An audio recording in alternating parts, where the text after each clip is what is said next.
Jupiter is a gas giant, and it's the largest planet in our solar system.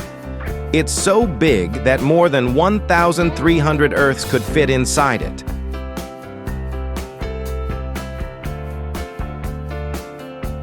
But just how far away is Jupiter from Earth?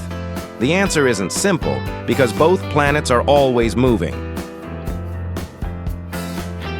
On average, Jupiter is about 778 million kilometers from Earth. That's nearly 2,000 times the distance between Jakarta and New York. When the two planets are closest, the distance can shrink to around 590 million kilometers.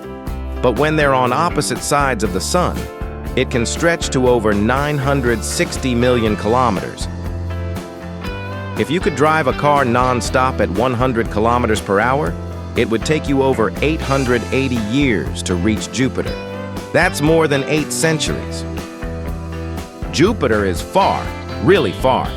But thanks to science, telescopes, and spacecraft, we can learn more about this giant planet without ever leaving Earth.